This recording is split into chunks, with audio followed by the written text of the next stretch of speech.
लोग चर्चा करेंगे chapter 2 class 10 polynomial mathematics. Polynomials किसको कहते हैं, पॉलिनोमियल्स के कितने प्रकार होते हैं और उसके क्या क्या खासियत होते हैं। तो सबसे पहले हम लोग पॉलिनोमियल का डिफाइन कर लेते हैं, फिर उसके बाद हम लोग उसकी प्रॉपर्टी की चर्चा करेंगे। तो इसमें टर्म आता है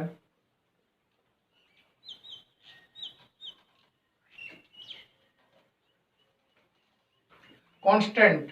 ये कांस्टेंट क्या होता है, जिस टर्म का हम लिखे हैं नाम, उसका नाम है कांस्टेंट। कांस्टेंट क्या होता है, कांस्टेंट कहते हैं एक सिंबल है। कांस्टेंट क्या है, एक सिंबल है। ए सिंबल, आप लोग 9th क्लास में भी पढ़े होंगे कांस्टेंट के बारे में, वेरिएबल के बारे में।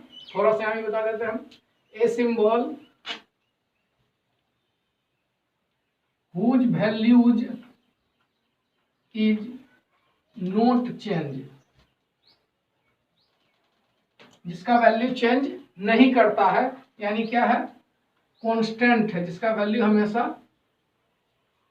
कांस्टेंट है।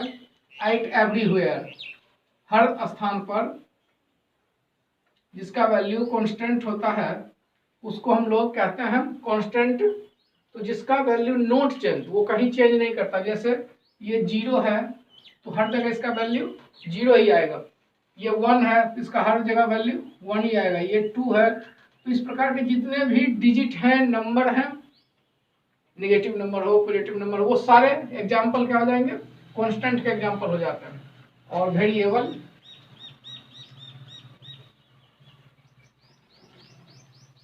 वेरिएबल कहते हैं चेंज, जिसका वैल्यू चेंज करता है। A symbol whose value is change everywhere, जिसका वैल्यू हर जगह क्या करता है, चेंज कर जाता है। हर जगह पर इसका वैल्यू हर जगह चेंज कर जाता है। जैसे एक्स, ए, वाई, बी, सी, इस ढंग का जो भी हम अल्फाबेटिकल नंबर का यूज करते हैं उसका वैल्यू हर जगह बदल जाता है। कहीं पे एक्स का वैल्यू 5 आ जाता है, कहीं पे एक्स का वैल्यू -1 आ जाता है, कभी एक्स का वैल्यू 0 आ जाता है। तो एक ही एक्स का वैल्यू क्या होता है, डिफरेंट डिफरेंट जगह पे डिफरेंट डिफरेंट आता है, यानी ये एक्स का वैल्यू कांस्टेंट नहीं है। तो ये कांस्टेंट और ये वेरिएबल हो गया। अब है algebraic expression.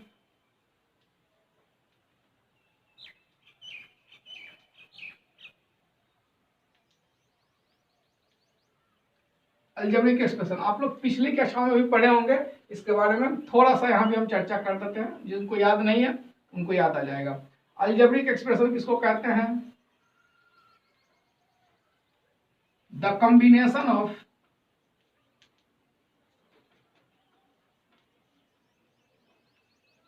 Constant and variable.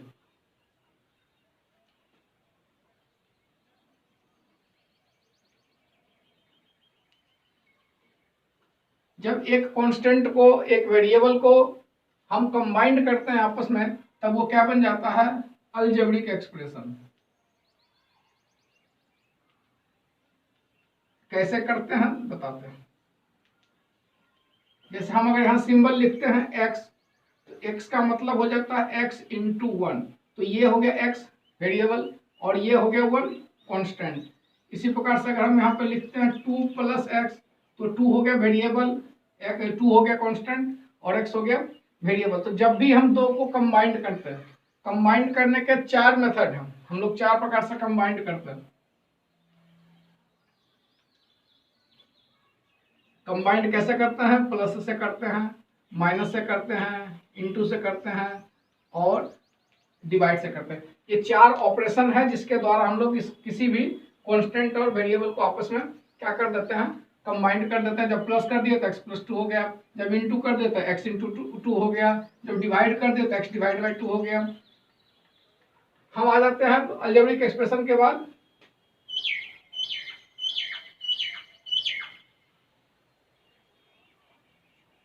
Standard form. Standard form of algebraic expression, कोई भी अलजेब्रिक एक्सप्रेशन है उसका स्टैंडर्ड फॉर्म क्या होता है, उसका स्टैंडर्ड फॉर्म होता है A N X to the power N plus A N minus one X minus one plus A N minus two X minus two plus ये होते चला जाएगा कहाँ तक A one X plus A zero, ये last तक चला जाएगा। अब ये ए क्या है, where A zero A one A two are real number, ये क्या है रियल नंबर है, मतलब कि एन क्या है, एन है एक नेचुरल नंबर जिसका वैल्यू 1 2 3 4 होता है। इसको हम समझाने के लिए थोड़ा सा ऐसे लिख देते हैं। सब ये ए जीरो कॉन्स्टेंट है, ए वन कॉन्स्टेंट है, A N minus to constant है, इसको हम लोग रियल नंबर के रूप में लिख रहे हैं। ये सब ये हो गया। तो एग्जांपल जैसे हम पावर 4 लेते हैं, x4 plus 3x Q plus 2x square plus x plus 1, यानी ये डिसेंडिंग ऑर्डर में हमने सजाया है। ये पहले पावर n रहेगा, n है, फिर पावर n माइनस वन है, फिर n माइनस टू है, फिर लास्ट में x पर पावर 1 है और यहाँ पे x पे पावर कुछ नहीं है तो 0 है, power 4 power 3 power 2 power 1 and power 0, तो x to the power 0 means 1। तो यह standard form of algebraic expression हो गया। अब इसमें एक शब्द आता है जिसका नाम है टर्म। टर्म किसको कहते हैं, टर्म किसको कहते हैं, टर्म कहते हैं each number which is separated by plus or minus, each number which is separated by plus or minus, each number of an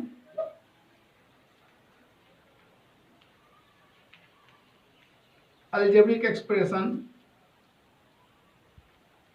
which is separated by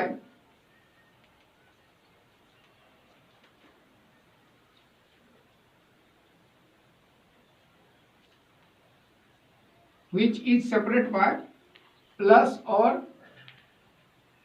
minus. अगर plus या माइनस से, यहाँ तो प्लस है तो plus जो separate हो रहा है उसको हम लोग कहते हैं, प्रत्येक नंबर को हम लोग क्या कहते हैं, एक टर्म कहते हैं। अगला हो गया कोफिशिएंट। कोफिशिएंट किसको कहते हैं, एक टर्म में जो न्यूमेरिक वैल्यू है, the numeric value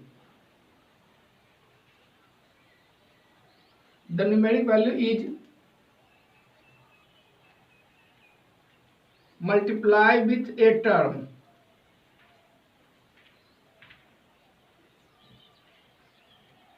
is called coefficient। जैसे अगर हम 2x लिखते हैं, 2x में न्यूमेरिक वैल्यू क्या है 2, तो x का कोफिशिएंट हो गया 2। यही हम अगर x स्क्वायर लिखते हैं, इसमें कुछ नहीं वैल्यू है, इसमें कोई वैल्यू नहीं है, इसका आगे कुछ नहीं, इसका मतलब क्या है 1। और अगर हम 3x क्यू लिखते हैं तो इसका हो गया, आगे में न्यूमेरिक वैल्यू है 3, तो इसका कोफिशिएंट 2, इसका कोफिशिएंट 1, इसका कोफिशिएंट 3। अगला है degree of N algebraic expression. किसी भी अलजेब्रिक एक्सप्रेशन का डिग्री क्या है, यानी पावर। तो द हाईएस्ट पावर ऑफ ए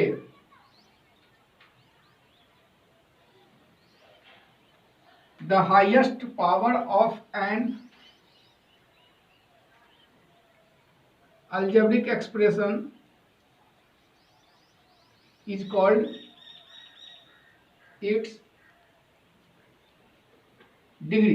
जब किसी का हाईएस्ट पावर है, जैसे हम अगर इसका डिग्री निकालें, इस एक्सप्रेशन का हाईएस्ट पावर कितना हो गया 4 हो गया, x4 x³ plus x square, ये टर्म का डिग्री हो गया। हाईएस्ट पावर क्या है 4 है, तो इतना आप लोग समझ गए होंगे, इसको लॉक किया जाए। अगला टॉपिक है पॉलिनोमियल। जो ये पॉलिनोमियल है उसी का हम डिफाइन करते हैं। उससे पहले इतना डिफाइन हमको करना पड़ा ताकि आप पॉलिनोमियल को अच्छे से समझ लें। पॉलिनोमियल क्या है? अलजेब्रिक एक्सप्रेशन का हमने डिफाइन किया। अलजेब्रिक एक्सप्रेशन एक पॉलिनोमियल है। कैसे बताते हैं? N algebraic expression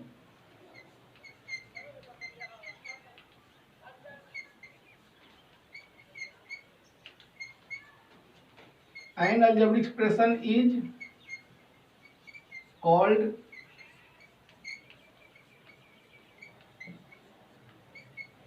a polynomial when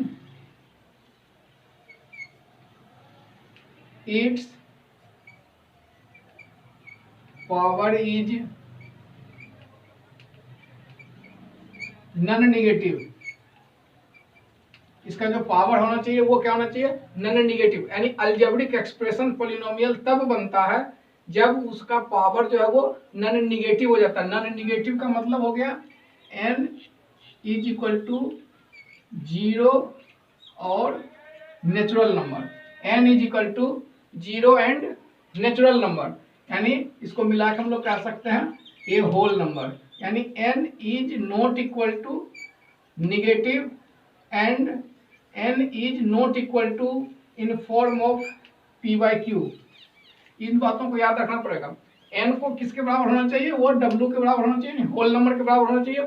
या तो 0 रहेगा, 0 1 2 3 4 5 6 समथिंग इनफाइनाइट तक, लेकिन ये निगेटिव नहीं होना चाहिए और ये p/q नहीं होना चाहिए, क्योंकि बाई क्यू में जो आएगा वो आगे चल के क्या हो जाता है? निगेटिव हो जाता है। तो ये दो चीज में नहीं आना चाहिए। यानी पॉलिनोमियल जो है एक अलजेब्रिक एक्सप्रेशन है। इसको लिख सकते हैं ऑल पॉलिनोमियल्स, शॉर्ट फॉर्म कर देते हैं all polynomials are algebraic expression. जितने भी पॉलिनोमियल्स हैं सारे अलजेब्रिक एक्सप्रेशन हैं, but all algebraic expression is not polynomial. Algebraic expression में पावर निगेटिव में हो सकता है, लेकिन पॉलिनोमियल में पावर निगेटिव नहीं हो सकता। अगर पावर निगेटिव है तो वो पॉलिनोमियल नहीं होगा। बाद बाकी जितने इसके डिफाइंस हैं, टर्म, कोफिशिएंट, वो सारा प्रॉपर्टी ये फॉलो करेगा। अगर पॉलिनोमियल है, अगर कोई अलजेब्रिक एक्सप्रेशन पॉलिनोमियल बनता है तो अलजेब्रिक एक्सप्रेशन के सारे नियम को वो फॉलो करेगा, सिवाय एक के नियम को छोड़ के कि अलजेब्रिक एक्सप्रेशन का जो पावर है वो निगेटिव हो सकता है, लेकिन पॉलिनोमियल का पावर निगेटिव या p/q के रूप में नहीं हो सकता। चलते हैं थोड़ा सा चेक कर लेते हैं इसको, फिर आगे बढ़ेंगे। चेक कर लेते हैं, जैसे x प्लस √x ये अलजेब्रिक एक्सप्रेशन है, रूट है, कोई दिक्कत नहीं है। ये x plus √x algebraic expression है, बट पॉलिनोमियल नहीं है, क्योंकि यहाँ अंडर रूट में पावर है, और अंडर रूट का मतलब क्या होता है? 1/2 p/q। इसी प्रकार से x प्लस 1/x की बात अगर करें तो ये अलजेब्रिक एक्सप्रेशन है, बट पॉलिनोमियल नहीं है।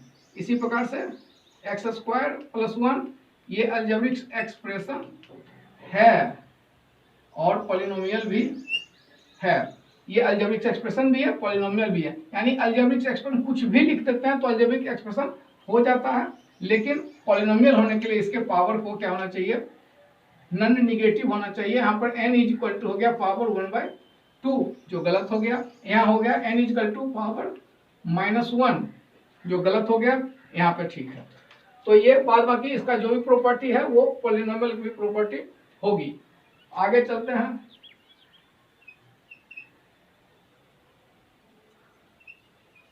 Zeros of polynomial. किसी पॉलिनोमियल का जीरोज क्या है?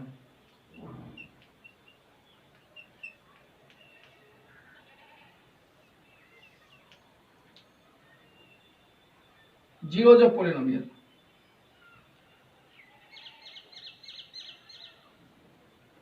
If px be a polynomial and a be an integer,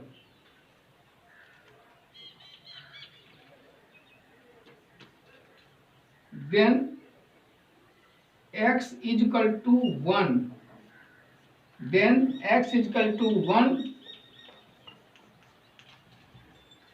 putting in the polynomial is called the value of p, x की जगह पे क्या पुट करना है, a is called the value of pa और the value of polynomial. इस a point के लिए उस पॉलिनोमियल का वो क्या कहला जाता है, वैल्यू कहला जाता है. Now if the value of pa is equal to 0, अगर ये pa का वैल्यू 0 आ जाए तो हम कहेंगे then a is called zeros of polynomial. उस पॉलिनोमियल का हम क्या कहेंगे, a को जीरोज कहेंगे. जैसे इसको एग्जांपल से देख लेते हैं. px बराबर दिया हुआ एक्स स्क्वायर माइनस 1 और यहाँ पे पुट करना है हमको a इज इक्वल टू 1. तो p1 का वैल्यू क्या हो जाएगा, p1 का वैल्यू पुट करते हैं, आ गया 0. इसका मतलब a is equal to 1 is a zeros of polynomial. इस जीरोज को हम लोग सॉल्यूशन भी कहते हैं कि इस इक्वेशन का सॉल्यूशन क्या होगा, वो उसका जीरोज होगा.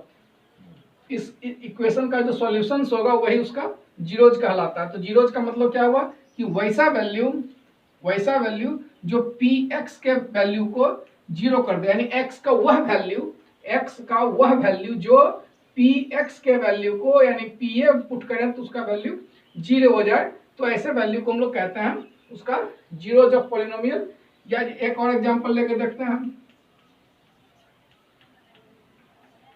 पी एक्स इजकल टू दिया हुआ एक्स स्क्वायर प्लस 2, यहाँ पे हमको ए इजकल टू पुट करना -1.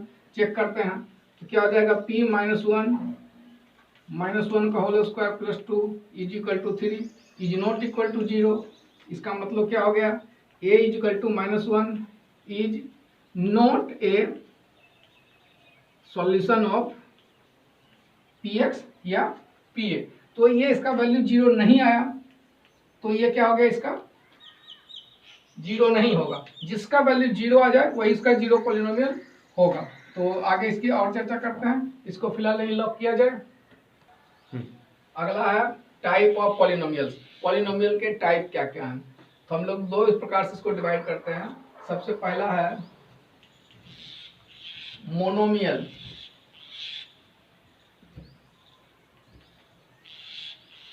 मोनो का मतलब वन टर्म. ए पॉलिनोमियल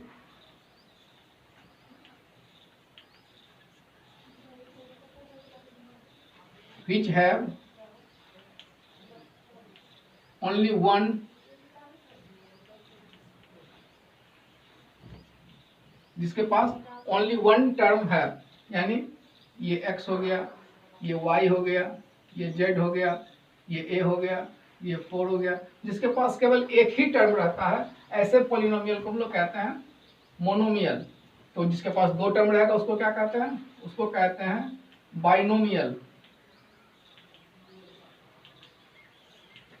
इसको लिखते हैं a polynomial having two term. ये हो गया x plus 2, x plus y. इस प्रकार से उसमें दो टर्म होना चाहिए. ये पहला टर्म का डिफाइन हम कर चुके हैं. ये एक टर्म, ये दूसरा टर्म. तीसरा हो गया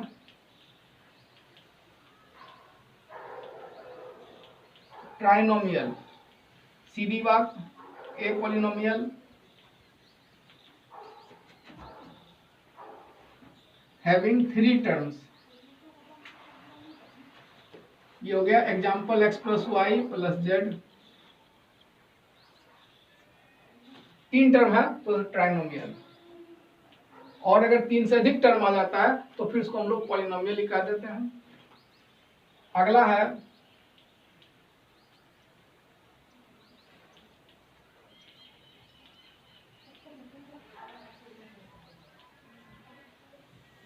लीनियर पॉलिनोमियल। ये हम टर्म के आधार पर डिफाइन किए, ये हम किसके आधार पर डिफाइन किए, बेसिस ऑफ टर्म। और ये हम डिफाइन करेंगे बेसिस ऑफ डिग्री। डिग्री इसमें हम लोग गिनती किए थे कि कितने टर्म्स हैं, तो मोनोमियल, बाइनोमियल, ट्राइनोमियल। इसमें हम लोग डिग्री को देखेंगे। डिग्री हमने डिफाइन कर चुका था डिग्री, तो हम लोग डिग्री देखेंगे किसका कितना पावर है। लिखते हैं a polynomial having 1 degree, having 1 degree, जिसका 1 डिग्री है, यानी x पर कितना पावर है, 1 होना चाहिए। तो ये x हो गया, y पे कितना पावर है, y हो गया, z पे कितना पावर है, तो 1 हो गया। इसमें टर्म का डिफाइन नहीं करता है, इसमें टर्म से कोई लेना देना नहीं है। ये टर्म क्या होगा, तो इसमें क्या है, 1 डिग्री, हाईएस्ट 1 डिग्री होना चाहिए। हाईएस्ट क्या होना चाहिए, 1 डिग्री होना चाहिए। इसीलिए इसका फॉर्म बन के आता है ax प्लस बी। ये जब 1 डिग्री का होगा, हाईएस्ट 1 ही डिग्री होना चाहिए, तो 1 से ज्यादा डिग्री नहीं हो सकता। यानी हाईएस्ट 1 डिग्री तो कम से कम 0 डिग्री, हाईएस्ट 1 डिग्री तो कम से कम 0 डिग्री। इसको हम लोग लिख सकते हैं ax प्लस बी। तो इससे पता चलता है कि लीनियर पॉलिनोमियल में कितने टर्म हो सकते हैं, मैक्सिमम 2 टर्म्स हो सकते हैं। 2 से ज्यादा नहीं हो सकते हैं, कम हो सकते हैं, 2 से ज्यादा नहीं, चूंकि डिग्री 1 ही है तो इससे कम होना चाहिए। ए पॉलिनोमियल हैविंग डिग्री 1 मैक्सिमम, अधिक से अधिक 1 डिग्री होना चाहिए, 1 से अधिक डिग्री नहीं होना चाहिए। तो ये हो गया। अगर हम इसके जीरोज की बात करें, अगर इसके जीरोज की बात करें तो P X is equal to हो गया A X plus B is equal to 0। X का वह वैल्यू जो पी एक्स को 0 कर दे, यहाँ से x का वैल्यू आ जाएगा माइनस बी बाई ए। किस पॉइंट पे ये 0 होगा, तो हो जाएगा माइनस बी बाई ए 0। इस पॉइंट पे लीनियर इक्वेशन का क्या होता है, वैल्यू 0 हो जाएगा। और इसमें कितने टर्म हो गए, टर्म हो गया 2, इसका 0 हो गया इतना। डिग्री तो पता ही है, डिग्री 1। और इसके जीरोज कितने भी होंगे, जीरोज की संख्या जो हो गया इक्वल टू डिग्री की संख्या। क्योंकि इसका डिग्री 1 है, तो जितना डिग्री का रहेगा पॉलिनोमियल, उसके नंबर ऑफ जीरोज भी उतना ही होंगे। जितना जीरोज होगा उतना ही डिग्री होगा, जितना डिग्री का रहेगा उतना ही जीरोज होगा। इसके नंबर ऑफ सॉल्यूशंस कितने होंगे, 1 होंगे। और लगे यहाँ पे एक चीज और बता देते हैं, यहाँ पे इसका हम लोग जब ग्राफ खींचेंगे तो लीनियर का जो ग्राफ आएगा वो क्या आएगा, एक स्ट्रेट लाइन आएगा। इसका ग्राफ हम जब खींचेंगे तो कैसा आएगा, एक स्ट्रेट लाइन आएगा। इस ढंग से भी आ सकता है, इस ढंग से भी आ सकता है, कोई भी खींचेंगे तो एक स्ट्रेट लाइन आएगा। इसका जो ग्राफ है वो एक स्ट्रेट लाइन आएगा। अगला है quadratic polynomial. A polynomial having degree 2,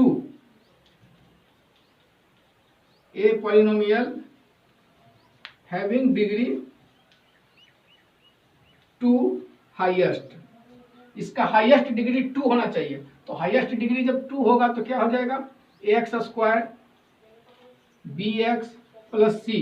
इसका पावर 2, इसका पावर 1, इसका पावर 0, यानी पी एक्स बराबर क्या हो गया, highest power 2 X square B X plus C. यही इसका हो गया क्या चीज, 4। हाईएस्ट डिग्री 2 होना चाहिए। अब यहाँ पे चीज ध्यान देने वाली बात है कि ए बी सी क्या होगा, ये ए बी सी क्या होगा, यहाँ पे ए इज नॉट इक्वल टू 0 होगा और बी सी क्या होगा, एक रियल नंबर होगा। यहाँ पर भी ए इज नॉट इक्वल टू 0 और बी एक रियल नंबर हो जाएगा। जीरो इसलिए नहीं होगा कि अगर ये टर्म जीरो हो जाएगा तो ये टोटल टर्म ही जीरो हो जाएगा। ये टोटल टर्म जब जीरो हो जाएगा तो पावर 2 वाला टर्म जीरो हो जाएगा, यानी पावर 2 रहेगा नहीं।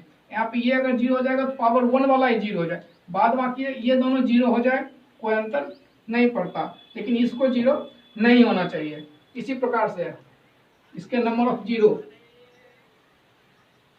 डिग्री इसका हो गया 2, इसलिए इसके जीरोज की संख्या होगी 2। इसमें कितने टर्म्स हैं? टर्म्स 3 हो गए मैक्सिमम। 1 टर्म का भी हो सकता है, 2 टर्म का भी हो सकता है, लेकिन मैक्सिमम 3 टर्म का होगा, 4 टर्म का नहीं होगा। ये इसका ग्राफ देख लेते हैं। इसके फॉर्म्स हो गए, जीरोज हो गए, डिग्रीज हो गए। इसका ग्राफ क्या होता है? इसका ग्राफ होता है यू शेप्ड। इसका हम लोग जब ग्राफ खींचेंगे तो वो यू शेप्ड का आता है। इसका नाम है पाराबोला, और इसके पॉइंट का वैल्यू होता है -b/2a और -d/4a।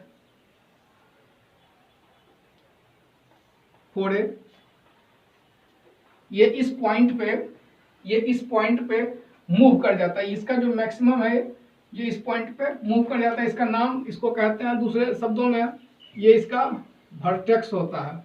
ये इस पॉइंट पे मूव कर जाता है। तो इसकी चर्चा हम आगे भी करेंगे, कैसे कैसे मूव करता है। फिलहाल एक और है, उसको कर देते हैं। तो इसको यहाँ पे लॉक किया जाए। अगला है cubic polynomial. Cubic polynomial same क्या होगा? A polynomial having 3 degree highest, यानी इसमें कितना डिग्री होना चाहिए? 3 डिग्री है, तो x पे पावर 3 तो आएगा ही आएगा। इसके बाद क्या आएगा? x पे पावर 2 आएगा, फिर क्या आएगा? x पे पावर 1 आएगा, फिर क्या आएगा? कुछ भी। यहाँ पे a is not equal to 0 होना चाहिए, और b c d ये सब क्या होना चाहिए? कोई भी रियल नंबर हो सकता है। तो ये 0 नहीं होना चाहिए, ये 0 होगा तो क्यूबिक का ही बिगड़ जाएगा, तो कुल क्वाड्रेटिक बच जाएगा, इसीलिए ये 0 नहीं होना चाहिए। अब ये इसका हो गया फॉर्म। तो अब यहाँ से गौर किया जाए, ये कितने डिग्री का हो गया? डिग्री 3 हो गया। इसके सॉल्यूशंस कितने होंगे? इसके 3 सॉल्यूशंस होंगे। जब 3 सॉल्यूशंस होंगे, इसमें टर्म कितने हैं? टर्म एक ज्यादा रहता है, टर्म एक 3 है, डिग्री 3 है तो टर्म एक ज्यादा 4 होगा। और इसका ग्राफ कैसा आएगा? इसका हम जब ग्राफ खींचते हैं तो इसका जो ग्राफ आता है वो ये एस नुमा आता है। इसका जब भी ग्राफ खींचेंगे तो इस ढंग का इसका कर्व आता है।